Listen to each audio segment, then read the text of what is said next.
Good afternoon to everyone who's joining. I'm Howard Betts. I'm from Leaders Meets. I'm going to be hosting today and making some contributions. So this is the first session we're actually running on Teams. So it's a good experience for all of us. The one thing I think we need to do with Teams is a little bit of discipline with microphones, but we have control over those. So as and when you'd like to come in, hands up or whatever, and that will be the route through. We're able to use Slido. So today we can get into Slido one of two ways. You can use it on your phone by going to the OC Reader and downloading that, or you can put the code in by going to slido.com and type in the code, which is LM091222.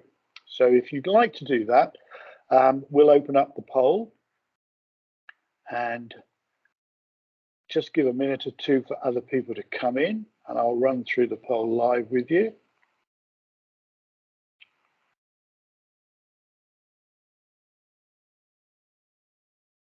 I seem to get pinging noises, probably people joining, I would think.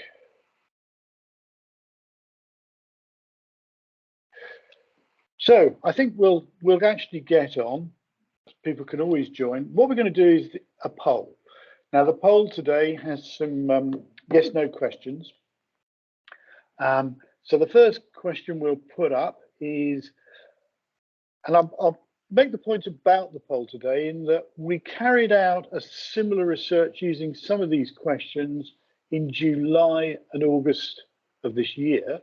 So what we're going to do is share your results against the others. So you're adding to our data, but importantly, it'll be interesting to see how this group reflects on what other people have said.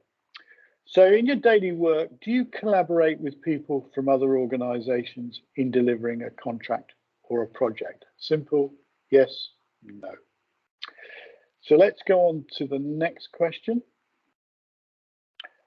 Have you had any training in collaboration and working in a collaborative way? Simple yes and no.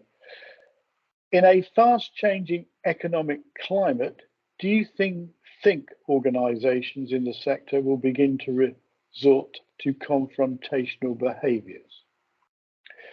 Bearing in mind our topic today is looking at trying to thrive and survive in a recession with collaboration be the way of working. So next question. Do you believe that in the current climate, there is a willingness of organizations to look and share risk?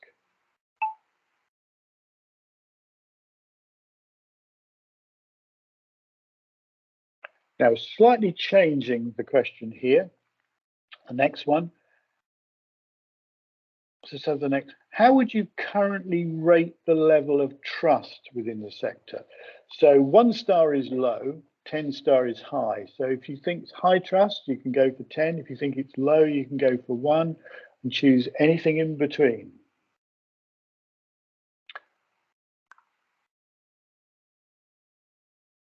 Three people have already shot through, 6 people have already completed the whole. So let's move on to the next question.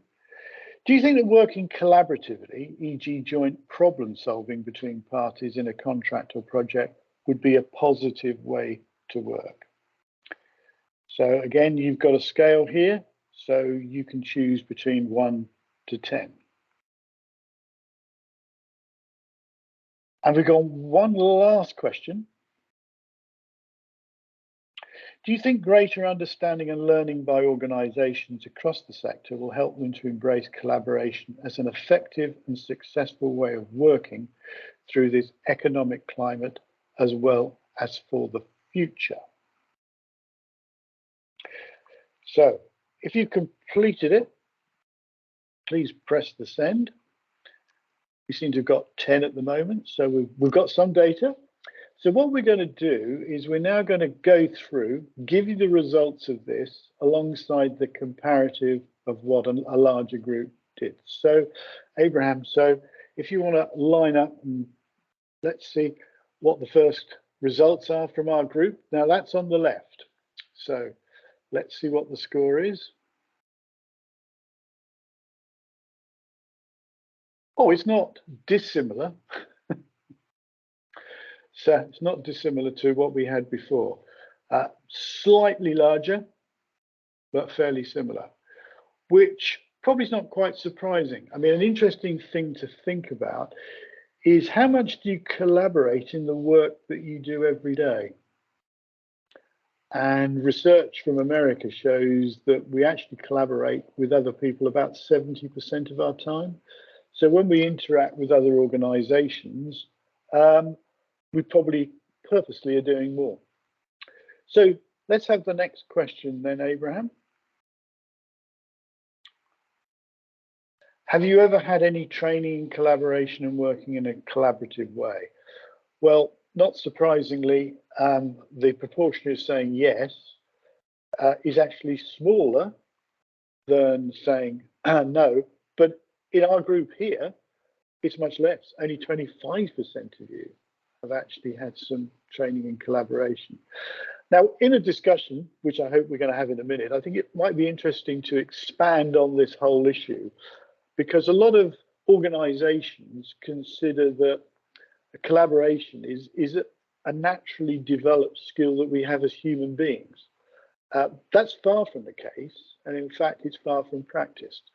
So let's have the next question then, please, Abraham.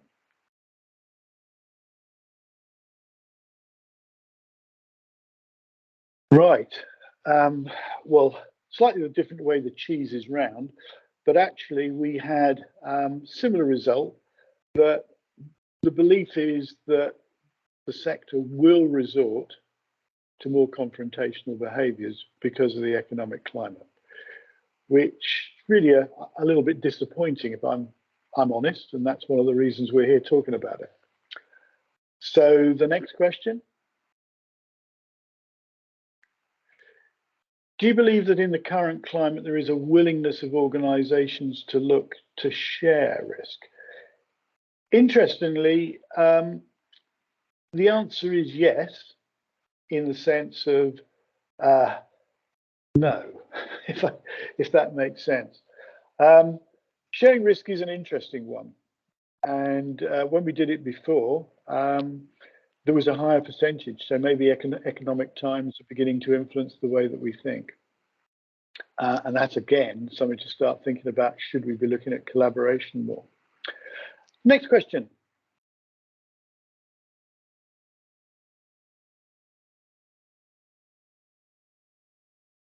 Well, people in the room have slightly rated trust at a higher level. It's 5.5 when we did it before, 5.8. But it's still only just over 5 out of 10, which, you know, it's disappointing in a way. And trust is one of the sort of key pins of collaboration. So next question, please, Abraham.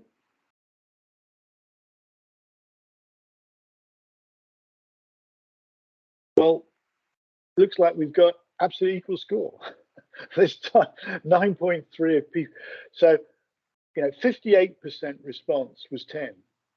And that was, you know, pretty near similar to last time. So very interesting that people believe it is the way that we should work. Next question.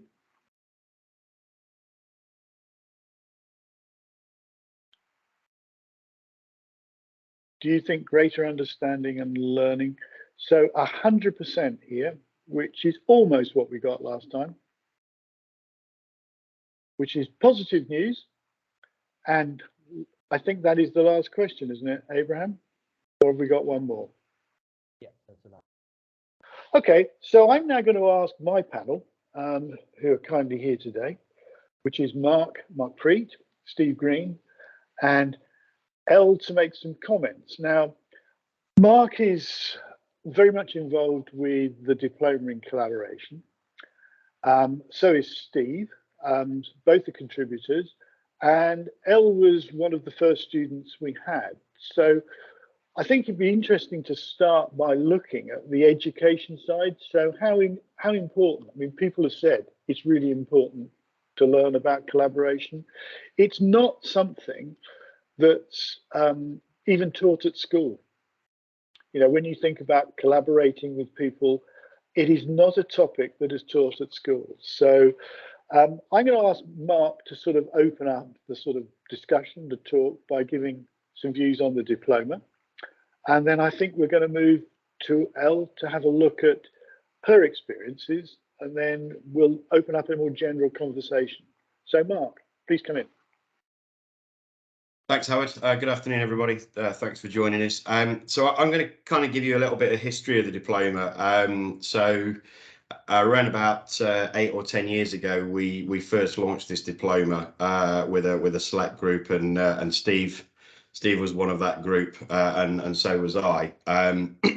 And when we relaunched CE Midlands, we still knew from feedback that we'd had from webinars through COVID and so forth that there was still a want and a need, and obviously a passion to work collaboratively through the industry. So we dusted off the diploma and obviously launched it last year, which Elle will talk more about on what that looks like. From my personal experience, at the time, I actually did it within an organisation. So I was working for Anchor Retirement Housing. We went on a good to great journey, which was all of the estates team in Anchor plus our delivery partners, which was a capital works contractor and a repairs and servicing contractor. So we all went on the journey together. So we all learned together and we all made the changes together. At the time, we actually did 27 modules, which we didn't really want to do via a diploma because it would have just taken us years. So we've obviously taken the hard hitting big number 10, if you like, on what we think is most critical, and amalgamated that 27 into 10. From my personal experience, it completely changed the way that I looked at managing projects, and also my relationships and the culture that I had with contractors. You know, I was brought up in the banging the big stick world, if you like, and wasn't really getting any results that I needed. So we managed to save 33% across the board, both on capital and on the repairs side, which equated to 3 million, and we achieved that within a year. So having done a year's worth of learning and then a year's worth of implementing that practice in, and changing the way that we delivered, looking at it from a lean perspective, and also, and the big one, and I think this is where the criticality comes, is we mitigated risk and managed risk. We as a client realised that actually ultimately the risk sat with us, because it would have been our clients and our end users and our customers that would have suffered if it didn't work or it didn't get delivered. And we also sorted the commerciality out. And in short, we basically protected and ring fenced our partners and our suppliers' overhead and profit. So we were able to remove the price and actually work on cost. So all of the implementations that we did and all of the changes that we made never actually affected the money that the suppliers needed to make and the overheads that they needed to have to cover the cost to do that. So by doing that, it meant that we could concentrate on cost and start actually looking at the delivery side of it, as opposed to trying to batter our suppliers down and reducing the money that they needed to make. And I'm sure we'll all agree that that's one of the big issues that we've got, that nobody's really making the money they need to make. And obviously with the economic climate that we're facing over the next however many years, that's going to be a bigger issue. So that's why we kind of took the diploma. We still think it's more relevant now than it probably ever has been. Obviously, there's the post-COVID world that we're living in, and we're slowly moving back to a world of normality, whatever that new normal looks like. I don't think it will ever be the same. But we do face some real challenges in the industry, as we all know. And the diploma is geared around not just preaching and talking shops on those subjects, but actually delivering the tools so you're able to go back into industry, both as clients or suppliers in whatever tier you sit in, and really make the change that needs to happen. I've got a little bit of luxury. I'm a client, you know, my client is the NHS. So it's a big world, and obviously financial pressures exist at a very high level. and we're implementing them on a day-to-day basis. So we've just gone into a big £20 million contract that I'm not really allowed to talk anymore about, but those same principles that I did through the learning in 2014, we're implementing into that project. And it's making sure that all of the tiers and all of the design team and the client are all secure. And we're also that that the profitability is fair and reasonable without trying to batter it down. So we're relaunching the diploma. We're looking to run a second one in the new year in 2023. And I'm sure Ellie's description of her experience of the last 12 months is probably going to be better than me doing some sort of sales pitch. So I'll close at that. Hopefully, Howard, that suffices. And I'll pass you over to Elle, who will talk about her last 12 months. Thanks very much, Mark. Yes, Elle, if you'd like to give us your view of your experience, that'd be super. Thanks. Absolutely. Can you see my screen okay? I can. Brilliant. So yeah, I'm Elle, and I work with an organisation called Energy Sprong within the market development team. And one of the reasons that I took the collaboration diploma is that I took on a role 18 months ago as the collaboration hub manager for RAHIP, which is the Retrofit Accelerator for Homes Innovation Partnership. And it's a project that Energy Sprong are involved in, and there's a huge degree of collaboration required with the Greater London Authority, Turner and Townsend, a number of social housing landlords, and the contracting supply chain, and also the second tier supply chain. So I was quite lucky that with the timing of the collaboration diploma, just a couple of months after I started this role with Energy Sprong, and I was able to use a lot of the learning from the study directly in the role, and there was a number of elements that I found extremely applicable.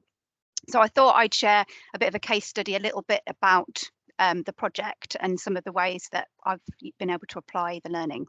So just to give a little bit of context on Energy Sprong, the organisation I've worked for, it means Energy Leap, and it originates from the Netherlands. And the mission is something which I think everyone will agree is a basic human need.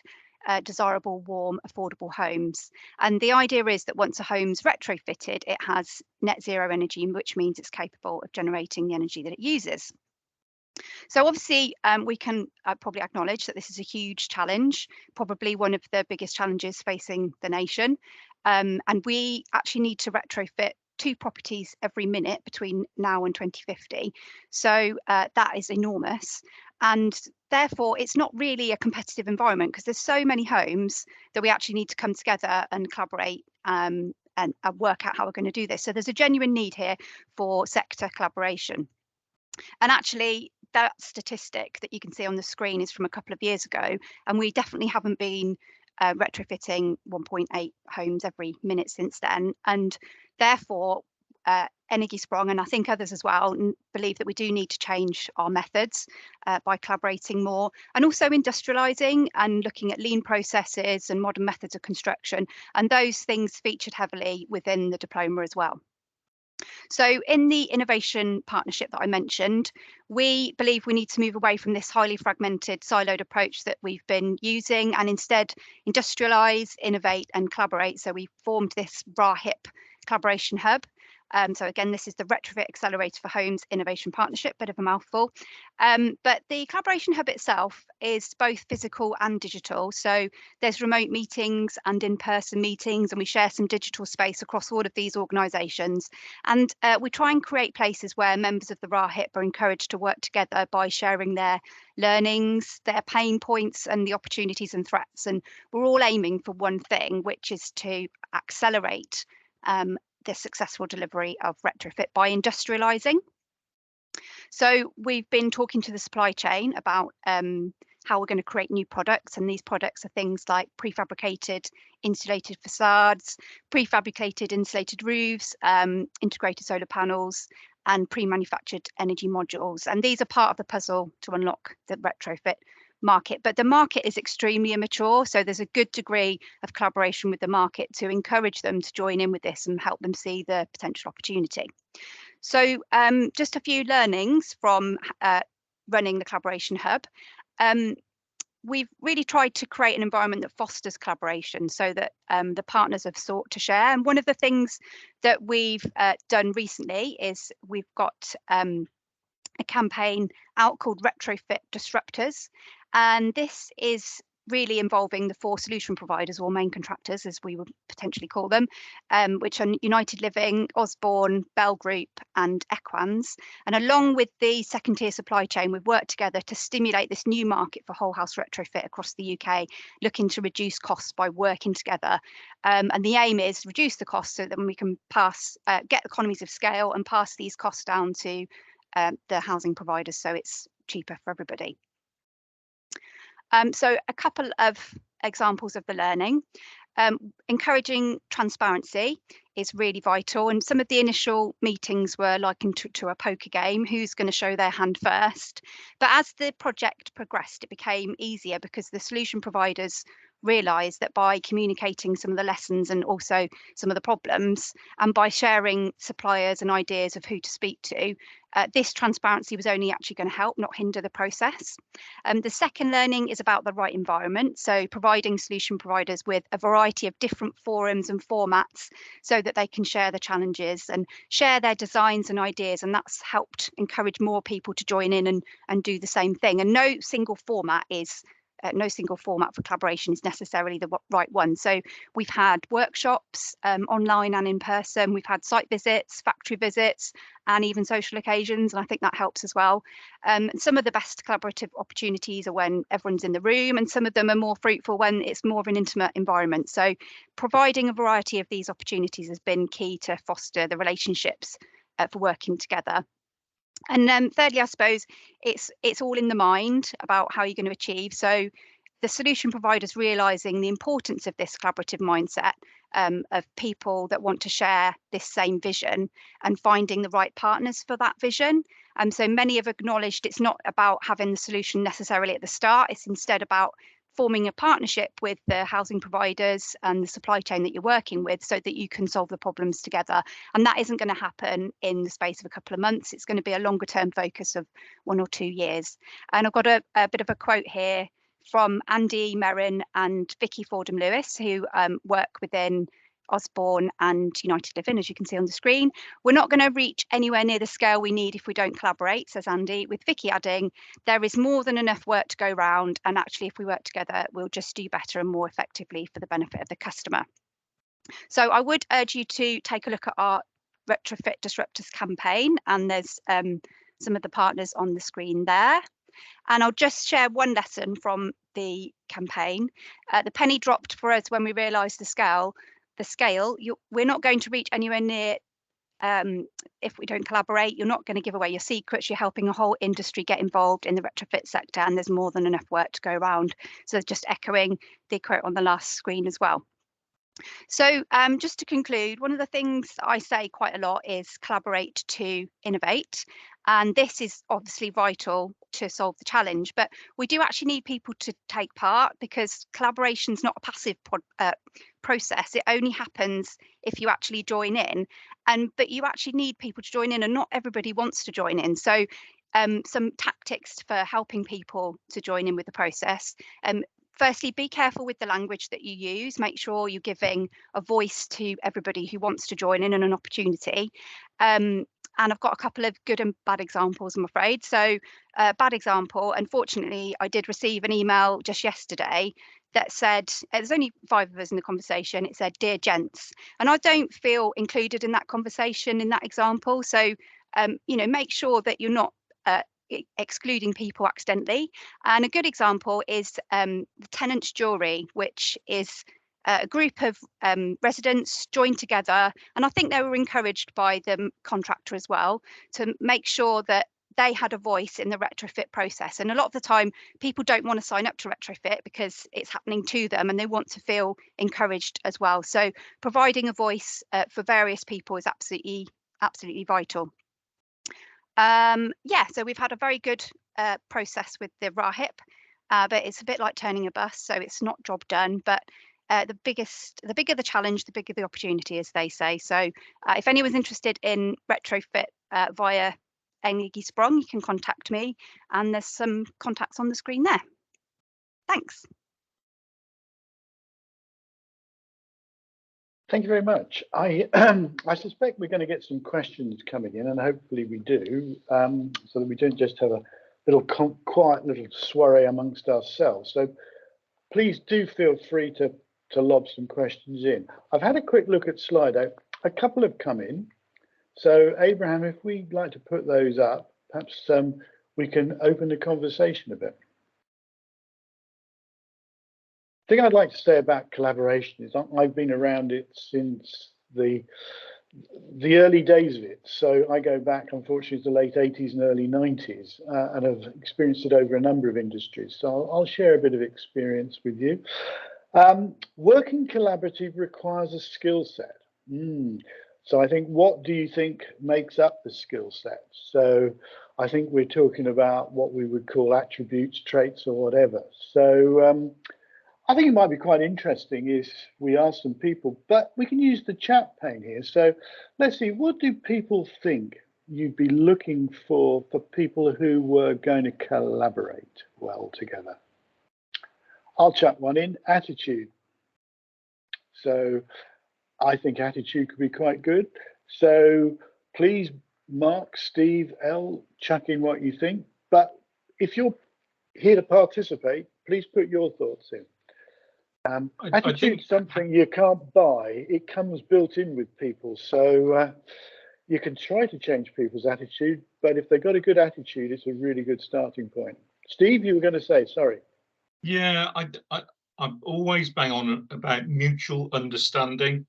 I think you need to understand you need to understand the supply chain. You need to understand the designers, and I always like to hear youngsters who are working their way around a business in different departments. They've gone from the design department to the estimating department to the surveying department, and I think if you're a well-rounded individual, you'll find it easier to collaborate by understanding the pain points for the other parties that you're trying to collaborate with. It's and this could go on all day, but we talk about the culture of the business that drives the individual's behavior, and I think they're both important. And I think the culture of the business driven by the leadership is key to this. And I'll if you give me an opportunity, I'll take us back 20 years and give you my experience either now or later. Howard, up to you whether you want to keep. Yeah, carry on. Yeah, because this might trigger further questions. So it was really interesting to hear Elle's sort of here and now situation. If I take you back 20 years, so 2002, when I joined Thomas Vale, and it was interesting that when I joined Thomas Vale, someone had said to me, "Oh, you would be a good fit with Thomas Vale," and you think, well, what's all that about? But that they were at that time really interested in recruiting people, and it's going to come back to that behaviour. So people of a certain character and behaviour, and it was because the business was setting themselves up. So turn of the century, it was all about partnerships and frameworks, and there was a lot of decent homes projects. So we were doing decent homes for Wyre Forest, Wolverhampton, Worcester City. But the thing I'm going to major on is something called the Birmingham Construction Partnership that ran from 2004 to 2007.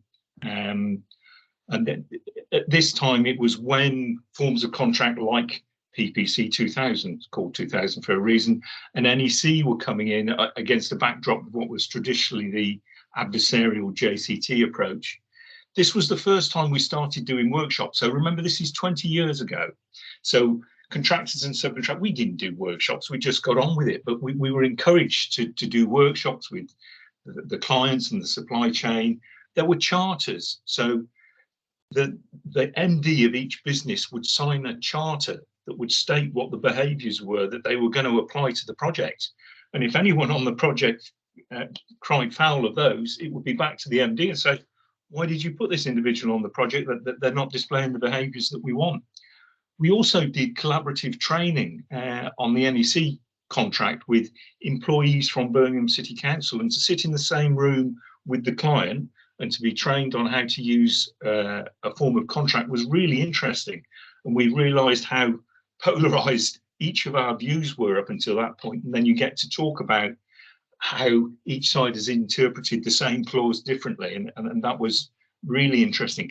The Birmingham Construction Partnership went as far as to second staff.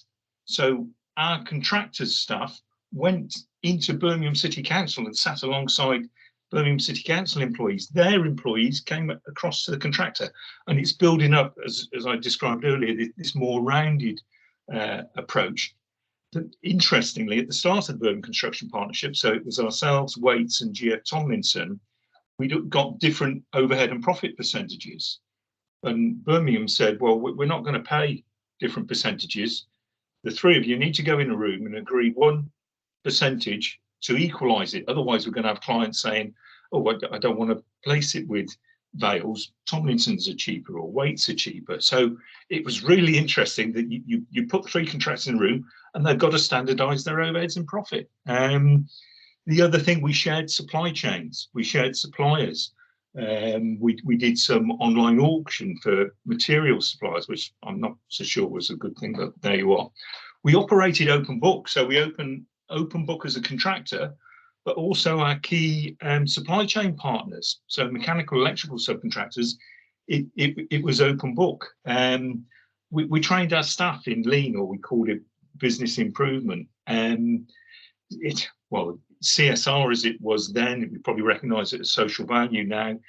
The framework and the partnership was a great opportunity to move that up the agenda and put performance stats against it. And I'm going to have to keep taking you back. This is 2002, and everything I'm saying, this was groundbreaking. It was being done for the first time. So we were doing feedback questionnaires from clients, from end users. We were doing 360-degree surveys with the supply chain. And it wasn't just about performance, was it time, cost, quality? It was, how did they behave? Were they collaborative? And we were actually scored on how we worked. Now, the BCP produced what was called the Best Value Report, and I've said to Howard, I want to share this with everyone that's on this call, because on the face of it, it's how the partnership delivered best value for BCC, Birmingham City Council. But if you read between the lines, it's a masterclass in collaboration. And I think to get into this is essential, because what we'll find, this is 20 years ago, and if everyone else was the age of me when they got involved in it, they'll be retiring soon, and you'll lose all this knowledge, and it'll be as if it never happened. So at least by getting this report out, and we've already mentioned percentages, 30% of Birmingham City's capital spend was saved as a result of this, and that was something like £100 million. And I've seen things in the chat saying, well, how did you value this? When we share the best value report, which runs to 106 pages, there's a lot of detail as to how it was achieved, and there was cashable and non-cashable savings. But this is essential learning. I think this should be the Bible for collaboration. So I won't bang on about it anymore, but if there's any questions, feel free. I've got a question for you, Steve. How long did that take? How long was that whole process? How long were you together? So I think it was 5 years, and then I think they extended it. There was EU rules that you could only procure for so long, but then I think there was a 2-year extension built onto it. Like anything, it didn't work from the get-go. That there were people involved in the partnership that weren't quite the right fit, and it's interesting, if you get the majority of the right people, you soon spot those that don't fit, and it's easy to isolate them and say, look, to be honest, you might be best working on a different framework or a different project, or maybe even a different business. You know, that people talk about, well, you either change the people or you change the people. And we tried, and we delivered a lot of training to try and change people's behaviour, but it's not easy. It's not easy changing people's behaviour. And I don't know whether someone else said, you born collaborative? Is it nature or nurture? It's an interesting debate, and again, it depends on your age and experience. You know, people that are battle-hardened contractors that are used to bayoneting everyone in sight and taking their money, I don't think you'll change them to become collaborative. So, I think some people are open to change though, Steve, aren't they? And some people, they're never going to change, and especially if they've worked in a non-collaborative way and it's been successful for them, they're going to be less inclined to. But monkey see, monkey do, that isn't just kids that this happens for. Like, if you see something going well and they're collaborating, you probably want to join in. And if I may, I'll pick up on a couple of Steve's points there about listening. And we had housing providers. I set up the first sort of collaboration hub with the housing providers, and a load of them threw their toys out the pram and said, oh, we're too busy with this grant funding deadline, this isn't applicable to me right now, I don't want to do it. And I thought, there's no point carrying on if half the party is not joining in. So I listened to them and rescheduled what we were doing, and sort of went directly to the people who were making the most noise about it and said, what would work for you? And that was quite successful, because then they all joined in next time. And we've got 2 ears, 1 mouth, so we should listen at least twice as much as we speak. And you talked about failing, Steve, but we've got to fail fast. So if you've got an idea and something, we've got to try a new way of working, get on with it, try it. And I talked about the innovation for the supply chain. We were asking our solution providers to basically, as one of them put it very eloquently, you're asking us to eat the whole elephant. So what we did was we divided the elephant up into trunk and tusks and legs, and we asked them to focus on different parts of the innovation, and then they're sharing the learning across the innovation partnership, which I think is revolutionary. Like, if only everybody would do that. So I think that there's a number of things there about getting on with it and trying something, and then when it doesn't work, okay, move on. Yeah, I mean, there's 2 or 3 points I'd like to pick up on. I mean, Steve, you said 5 odd years. I mean, I think people forget that the real benefits of collaboration are about an integrated supply chain. And supply chains, like everything else, go through levels of maturity. So if you look at the early stages, it's very reactive. Why are we in this? We don't want to do this. We don't want to work with them. Now, if you overcome that, you get some integration. Now, that some integration probably is what covers many contracts in the construction sector. Lasts about 2 years. You know, to build somewhere may take a bit longer. Very few get to the 3rd stage of supply chain maturity, which is where people want to learn, share, and improve things between themselves, which I'd call collaboration. And of course, the last stage is where actually everything is totally integrated. This, of course, is where you really get the benefits, because now you don't have individual KPIs, you have a KPI that covers everyone. So you really start to reap the benefits. But that could take 5 years.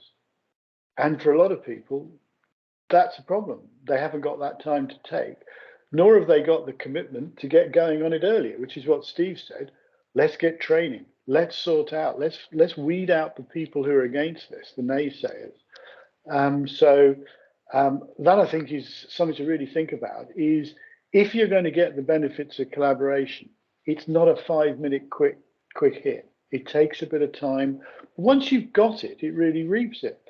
And in America, those organizations that are now thrown tendering out the window and are getting used to working with each other, they're showing 15, 20% savings, because they're now starting to think about how they can buy better together, they can trust together, risk is being taken at the top, insured differently. The costs just immediately get hoovered out. Now, I'm not saying cost is the only reason to collaborate, because there could be other things. But if you think of the other things, and we'll have a look at those in a minute, that's important. So coming back to the sort of what skills do you look for in an individual, I threw in attitude. I think there are other things. Thinks inclusively. That's a difficult thing for lots of people to do. Think about others, believe in others. A good communicator. They're open. They're prepared to listen. You know, these are all interesting things which, unfortunately, we could develop when we're young, but once we experience, you know, what I call impact with the workplace, we get defensive over all of these. So it is rethinking. So what other things do people think to mind? Mark, have you got any contributions to those sorts of thinkings? Don't want to put you on the spot, but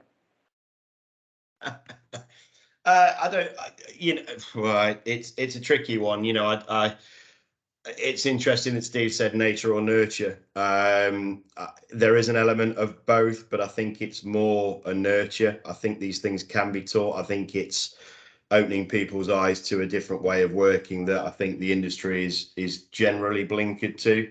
And I think the collaborative kind of rule book, if you like, does worry some people. You know, I've sat in front of clients and contractors and design and professional services teams, and when I've tried to pose a collaborative way of dealing with risk and commerciality, they've run a mile. You know, I've had people categorically say, no, we're not doing that.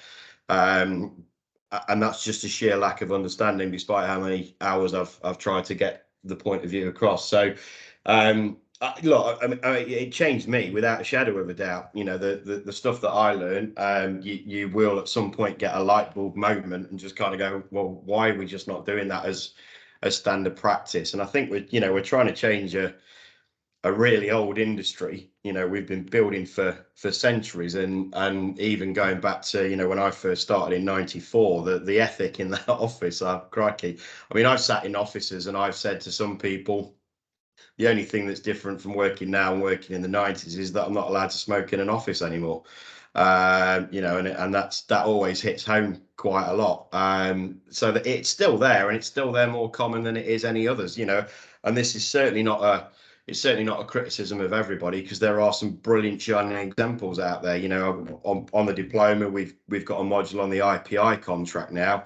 We know that there's Dudley College out there that have done their last 5 projects that way, and they probably won't do anything different because of how much it works for them and the benefits that they've reaped out of it. I think for me, the key characteristic is just an open mindedness to be able to actually have a go at it. And I've always said, since I've been, you know, preaching about this for the last 8 or 10 years, is the problem with collaboration is it's not something you can just dip your toe in and see what it feels like. You have to jump in, and you have to have a right good swim around. And as Elle said, you know, sometimes you might feel like you're drowning, but actually, if the nature and the culture and the kind of security is there for everybody, then you're mitigating and reducing the risk anyway. So that, you know, you shouldn't ever get to that position. And if you are, then it hasn't been set up right from day one. So that's it for me, is just that openness to get in the pond and have a right good swim around, or even the sea, because it's a big old thing.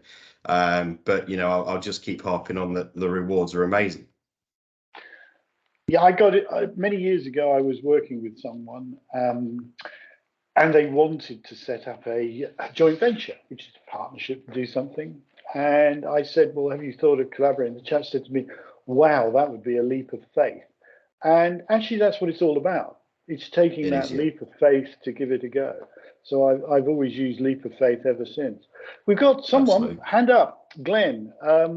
Abraham, do you want to bring Glenn in? He's got his hand up, wants to say something, so please get involved. Here we go, I think. Are you there, Glenn? Are you gone? Oh dear, not sure what's happened there. He's taking his hand down. I don't know whether he's taking his hand down. Maybe we answered the question. Maybe we've answered the question. Because if we look at the one of the next questions we hands back up, I think. Oh right, Hang on, Howard, Glenn, he's back. Right, do you want to say something, Glenn? Come in, please.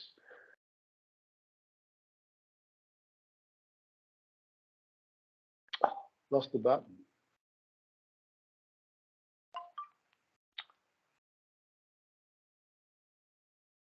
Can the other attendees definitely write in the chat and unmute themselves, or is there something set up where they can't? I don't think so. I think we're all okay. Anyway, can we put up the question? We've got another question here that's come up in Slido. And I think actually Mark started to answer it. Why do you think collaboration, particularly between organisations, is low within the construction sector? Anyone got a view? There's people said in the chat that they can't unmute and they can't present. Okay, Abraham, can we do something on that, please? Yeah, I've changed it now. Changed it now. Okay, so Glenn, do you want to come in? Yeah, thanks for that. Can you hear me now? Yep. We can. Yeah, good. No, I'm sorry, I've been kind of dipping in and out because my oven was being repaired and just happened to be clashing with this. But I was listening to quite a lot of the things Steve was saying. I think I've got a question to consider, and I know a lot of this is about the skills, and I think that's absolutely right. We've got more training in kind of how to collaborate is a really good thing. Attitudes, and it is a lot of it's about mindset and that leap of faith. But my former employer was Woodheads, and similar sort of time to Steve, we embarked on a 10-year partnership with Nottinghamshire County Council, which was hugely successful, as did, I think, GF Tomlinson in parallel on larger schemes. Hugely successful, both of them.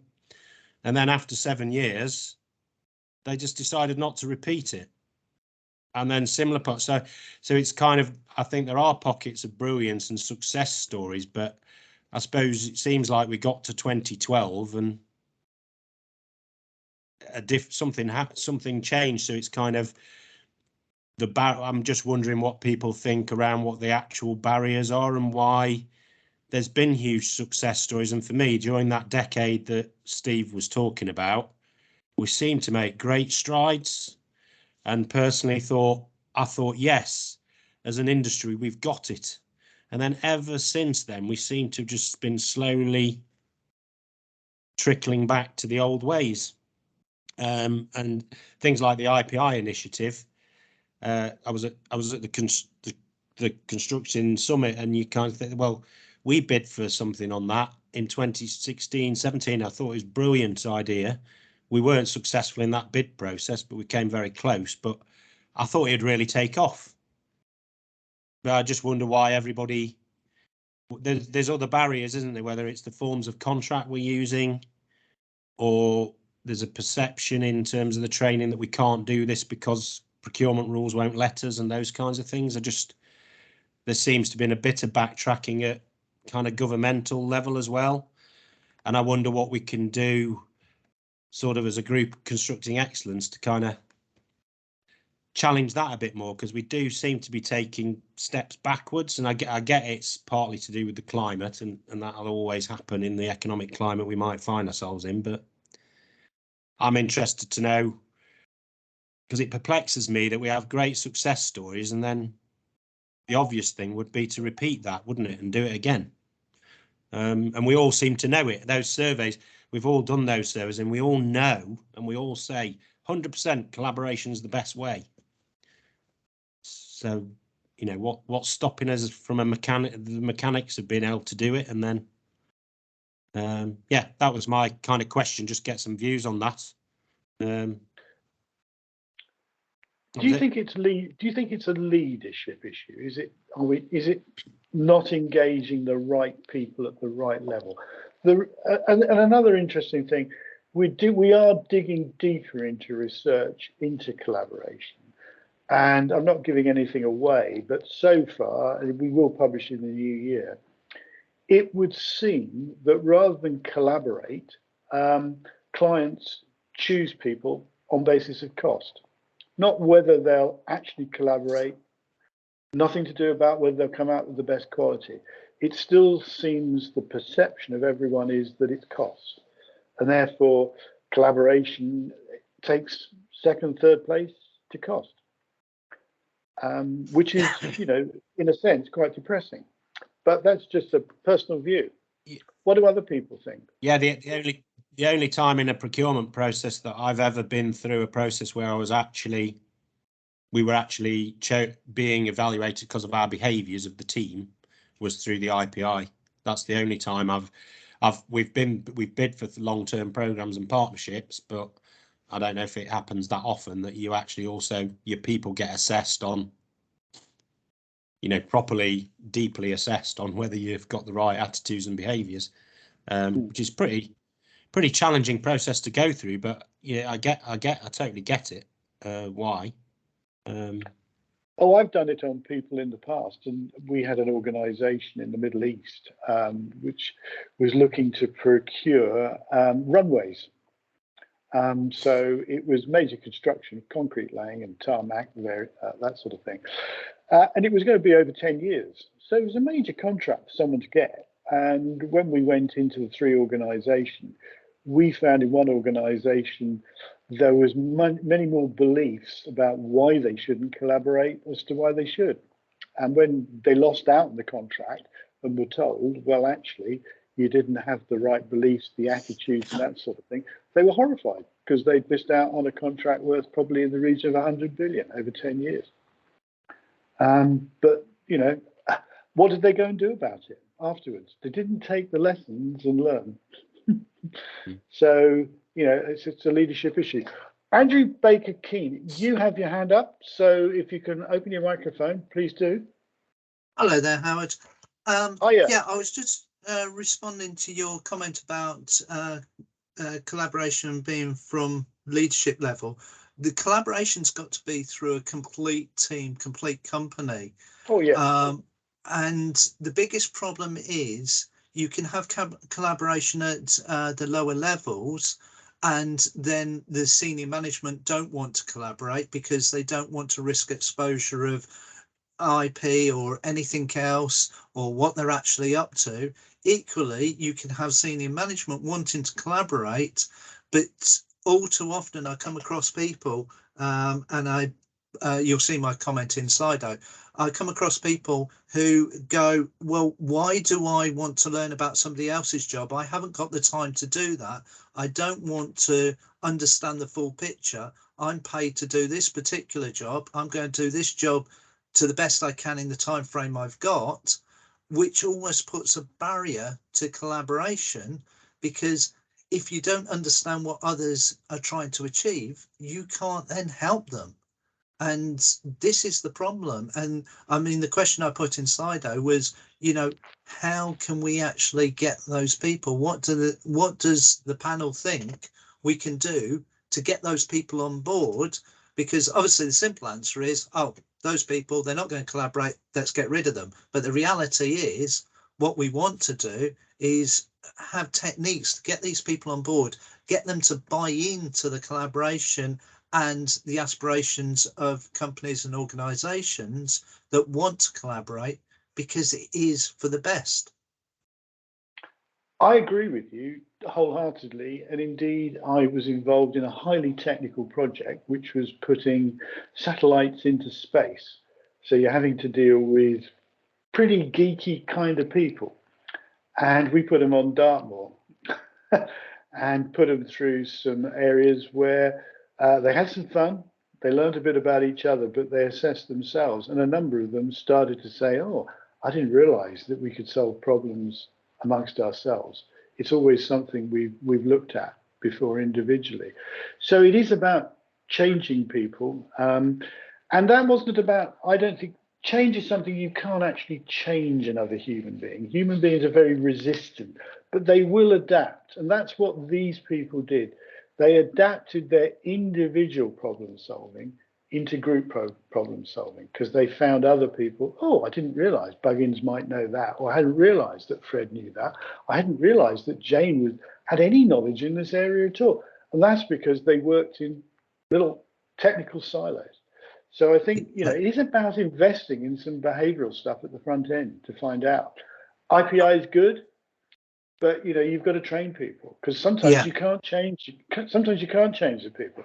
You know, there was no way you could change any of these space technologists. You know, they're rare beasts. Yeah, so 100% agree. You know, a lot of technical people, because I deal on the technical side rather than contractual side, a lot of them, you know, are very, very peculiar creatures, is the politest way of putting it sometimes, because they have very specific ways to do things.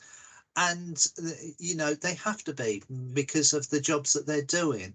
But yeah, it is very difficult sometimes to just get people on board, to actually get them to realize that there's more than just their little tiny fraction of the bigger picture. But when it works well.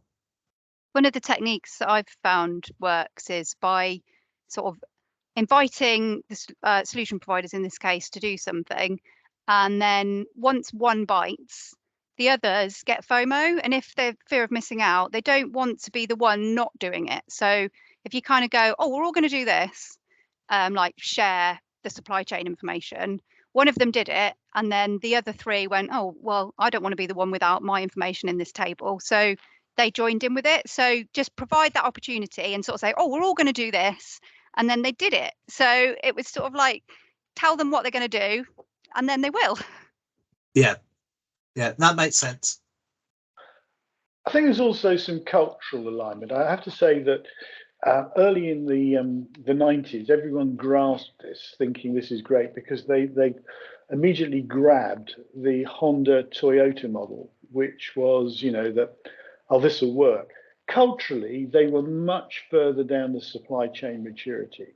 You know, so in terms of getting collaboration to work on quality, it was good for them.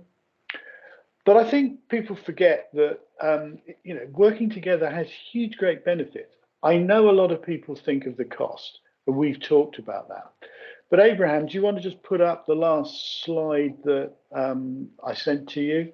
If you put that up, these are the sort of gains that really come out of collaboration, which I think a lot of organizations don't necessarily understand.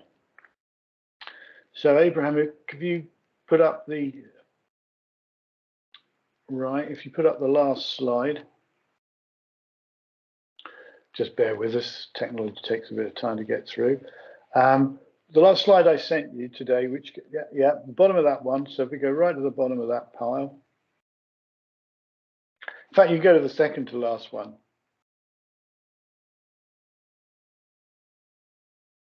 There we go. In 1998, a couple of people came up with a really interesting thing, which is a relational view. In other words, what do we get? And people have called them relational rents, which are benefits. So what is a relational view? It's a superior profit, performance, or outcome generated in an inter-organizational relationship that could not be generated by either party or parties in isolation. So in other words, it can only be done if two people get together.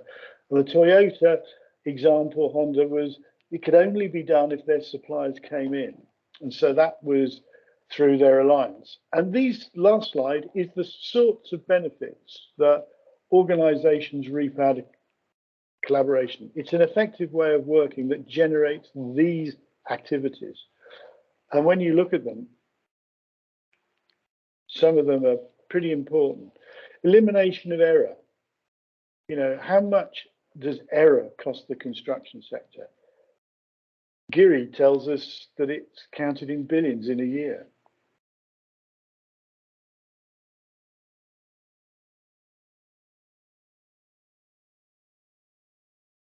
So we hope we've today opened a bit of a discussion. We don't want it to end. And what we're saying is, Marcus said, there's a diploma. People can attend that. Please do go to Construction Excellence Midlands site. You'll find a prospectus there. We're also looking at another form of initiative, which will be online. It will work in a simpler way. So watch out for that in the new year. And that will cover the point that someone raised, degree training in group problem solving. My belief, having worked in this for 35 years or so, is that actually the biggest thing that when people talk about collaboration is problem solving. Because if you think every day there's some kind of problem at work, if you can solve it quickly between you and you take ownership together, you will eradicate disputes, you'll lower costs, and the learning you'll have for the future will mean you'll widen your margin. So if everyone's happy, Mark, anything else you'd like to say? Because we're dead on the dot at 1. No, Everyone I'm all happy? good, thank you. I think I've said enough. Elle? You I think happy? I've said enough too. I think I have. Steve? I've never said enough. I'd just make one point. There's a relationship between trust and control. The more you trust someone, the less you have to control them. And until we get to that trust, there's a lot of control, and control costs money. Have a good weekend. Yeah, thanks very much. And for everyone, this is the last webinar before Christmas. So look out, we'll be back in January. So have a great time, have a great safe weekend, and stay warm.